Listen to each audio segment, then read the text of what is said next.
Welcome to the Crazy Might Work podcast, where we celebrate authors, entrepreneurs, innovators, inventors, and scientists who live at the very frontiers of human consciousness and possibility.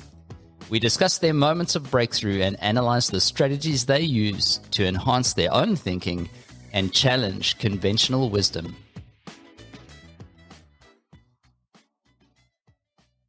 Our guest today is a world-leading expert in leadership and building high-performance teams.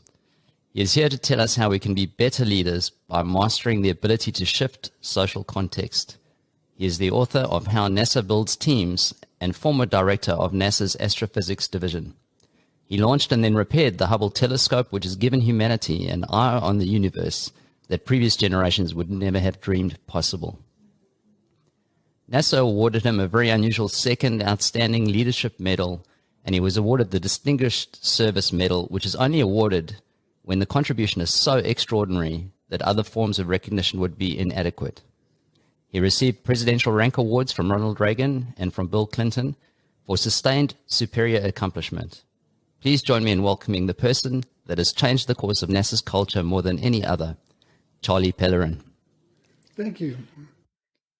You mentioned just at the start of that, Charlie, something about storylines, and you differentiate between red and green storylines. What is the difference? So this is another case of something that I picked up studying psychology and made it simpler. It's cognitive psychology.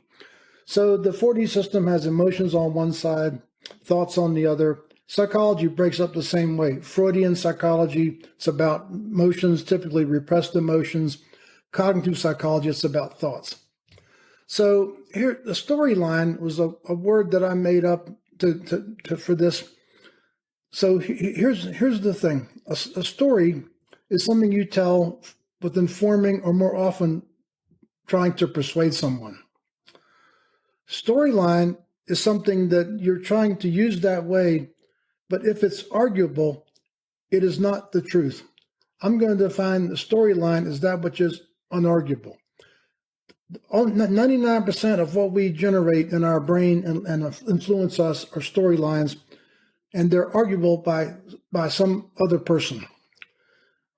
And so I'm interested in storylines that take us forward into resolving the situation. I call those green storylines.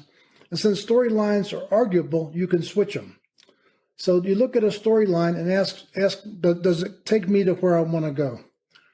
And if it doesn't, you change it, and that will then change your emotional state. So is that enough on that? Does that make sense? Yeah, absolutely. Thanks for that, Charlie. I was just thinking about the example that you give. It's almost an address of your own around the Hubble mission failure, where there were some of those.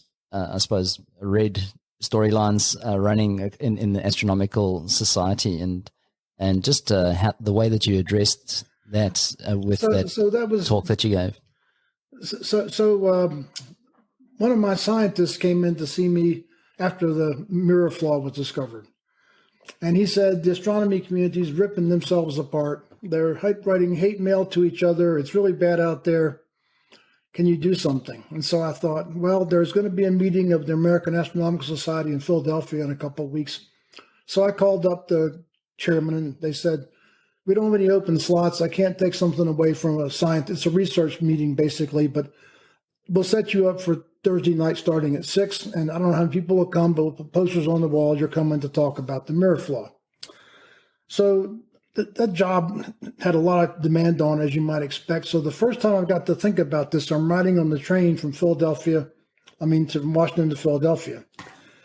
And I thought, what's going on here? And I said, what this is about a loss. And the astronomers, as scientists, are probably never anybody explained to them how you move through losses. And the only thing that works is to mourn them. So I walked into the room, and as I got there about half hour early, the room's filling up. All the seats are taken. The room's as big as it can be. People are standing in the aisles, 800 people. So I walk up to the podium, and I said, Hubble Space Telescope is about losses. It's about loss for me, of loss of my personal reputation, my team's reputation, NASA's reputation, even the US's reputation, because it's an international mission. There's lots of international contributions. But the losses for you might even be greater. I looked around the room and said, probably a lot of you are living on soft money. That's money from grants for your salaries. And you'd counted on this big Hubble grants program to fund those. That's going away. We're not going to have that level of funding since there's no data. And even more tragically, I see lots of young faces in here, and I know from the size of the grants program that I had put in the budget, there are a lot of people who are counting on Hubble data to do your PhD thesis. So you're going to lose your opportunity to get a PhD this way, and the funding for your tuition and all these other things. And so the only way I know to move through losses is to mourn them. So I want to just get very still and put your head down and let yourself feel the magnitude of the loss. So I just stayed there for what seemed like a very long time, probably a minute or two, and the room's filling up with crying astronomers. So I said, okay, so go home and complete the mourning process in whatever way you need to, but complete it. And now I'm going to tell you about my commitment to find a plan to fix the telescope. So I go back on the late train that night. Next day, my scientist comes into the office and said, I don't know what you did. It's all quiet. All the recriminations are gone. All the hatred's gone. All the anger's gone. I said, I just taught him how to move through losses.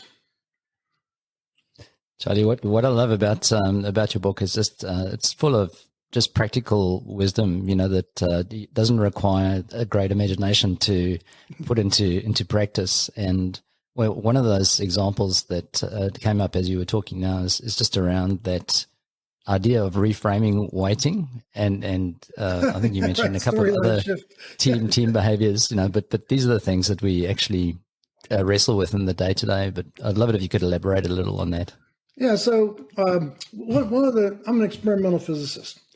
And so I've been doing workshops mostly in the U.S. early on, later overseas, maybe once every month or two from about 1995 to the time I wrote the book, 2008. And so I do the same thing as an experimental physicist would do with a science experiment. I put something out there in the workshop that seems to make sense. Then I wait for feedback from people. And so this one has an enormous amount of positive feedback. By the way, the one about the Hubble story is kind of interesting too. I got a very moving email after a workshop. A woman said, my children and I have never gotten over the fact that their father deserted us.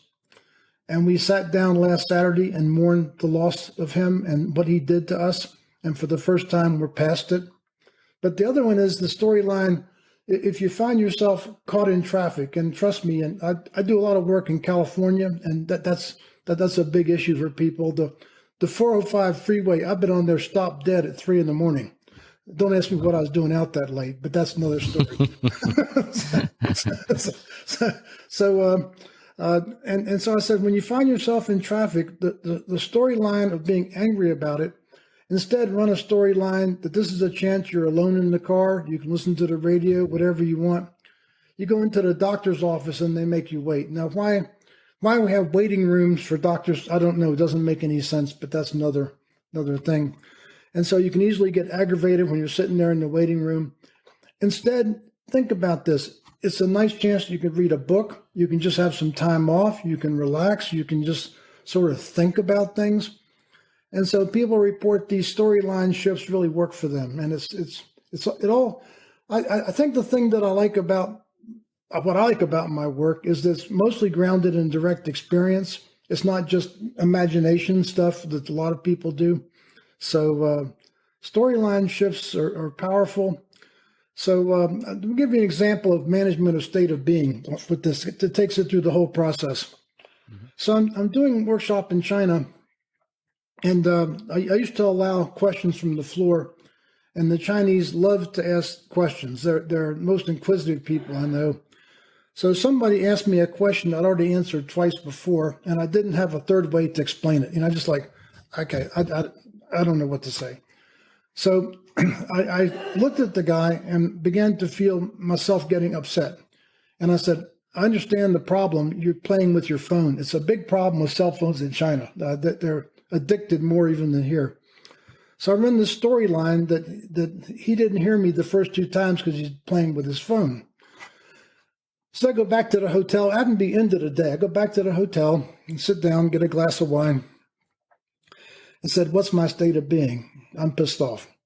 That tells me I'm in a drama state. Which one am I in? I'm in blamer. I'm blaming him for the fact that he made me look bad because I couldn't provide this explanation. So what was the storyline in play? The storyline in play was I explained this quite eloquently, and he's playing with his phone. What is the evidence for that? There's none. I never saw him playing with his phone. That's completely made up in my mind. So shift the storyline out of that to what is my proper, what's really going on here? And so I changed the storyline to he's trying to learn, and it's my job here to help him learn. That shifted everything for me. I felt energized. I felt good. I went back the next morning. I said, I've got an alternate explanation. Does this work for you? So this is this little, how simple this is. I mean, this is something that, a 10-year-old could understand, I think. And what's it like to deal with your stress this way? What's going on? How am I feeling? If I feel lousy, I'm in a drama state. It's a diagnostic. What's the storyline powering it? Shift the thought, change the emotion, get into a good place, and move out of drama into what I call responsibility, the ability to respond to what's happening. So that's a really fun thing for me in this work. Charlie, one of the things that makes that 4D system so memorable is the color coding that you introduced. And in your book, there's almost a subplot that runs about your own personal evolution, moving from what you would call or term a blue leader to something else. And I just wondered if you could describe that for us, but also just what is a blue or an orange leader, and how common are those kinds of profiles? So for years, I tried to get people to refer to these by their names, and I called what's now called it cultivating, including, visioning, and organizing. They wouldn't do it. I tried everything. I tried giving out little prizes and things. Nothing. Again, back to the experimental stuff. They'd still call it upper left, lower right, this kind of thing. So one day I said, why don't I associate colors with these? So let's take the cultivating, the part about valuing people. Well, when you value people, appreciate them, they grow. So let's call that green. The yellow, the relating piece, I had other uses for the primary colors, so I wanted to stay with primary colors. I just put yellow there. And if you want to remember it, you can think of a yellow flower attracting an insect. It's about relationship. The blue was easy, blue sky thinking, okay? And then the orange was about organization. And the way to remember that is the way the orange sun organizes the solar system. Now in China, red's a good color. So I did a lot of work in China. I was over there 2 months a year for 10 years and thousands of people. So they said, why don't you color it red? And I said, well, red is not a good color in the West. It's a good color in the East. But my wife and I understand the power of red. So when I do workshops, I always wear red underpants for the power. So the next morning, this is 300 people in the room. Next morning, start the morning, my translator comes up and she says, they want to see the red underpants. And I said, what, are you kidding me? So I thought, well, what can it hurt? So I turned around and I pulled down my pants and showed side my red underpants. What I forgot was that with 300 people in the room, there's 300 video cameras. So I went live on WeChat that night. So in China, no one's going to remember me for Hubble or the 4D system. They're going to remember me as the foreigner with the red underpants. Anyway, that's how the colors came along. So I for much of my life, I was confused about my capacity to do physics. And the reason was that I'm very, very strong when it gets to the conceptual part. When it's conceptually difficult, that's easy for me. When it involves the details, I don't do well. I get the wrong numbers of c in an equation. C is the speed of light. If you get the wrong numbers with c, you're off by 10 to the 20th power or something. So I wondered what my deficiency was until I read a book called Zen and the Art of Motorcycle Maintenance that talked about the intuitor that started this work. So I am an overdone intuitor, which is the top label on the diagram. I'm a logical decider. I'm happy being a physicist, and blue is my strength. The way the thing works is the diagonal is your weakness. Why is that? If I most care about what's intuitive and logical, I care least about what's emotional and sensed. The yellow is difficult for me.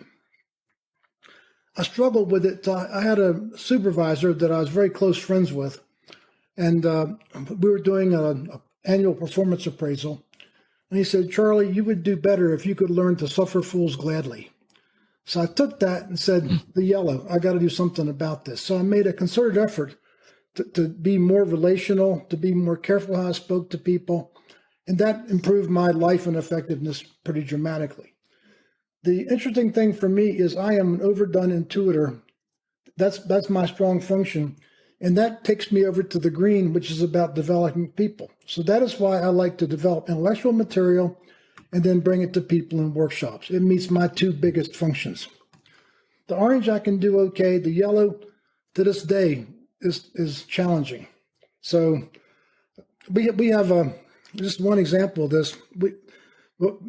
Before the house burned down, we had 7 houses in our neighborhood, and people would get together for these parties. I hated these parties. These are people that I have nothing else in common with except we live on the same street. My wife and I are both blues. We do everything we can to avoid going to these things, even to the point if they're scheduled in advance, we'll take a trip someplace. We'll go to Europe to avoid the neighborhood party because to stand around for 4 hours and talk with people that I have no shared interest with about anything except the street is something we don't like to do. But what's interesting about the dynamic here of human needs is that one year I learned there's a party scheduled and we didn't get an invitation. The inclusion need is so strong that I got angry about not being invited to something I didn't want to go to. So finally, I called up the person that was supposedly having the party and I said, "I hear you're having a party." And they said, "Yeah, we put your invitation in your newspaper box. We don't look in the newspaper box anymore." So what fascinates me is that this need for something that I don't like, can't stand, the need is still there to feel included, was so powerful. And by the way, now that I had done that, I had no way out. I couldn't not go. So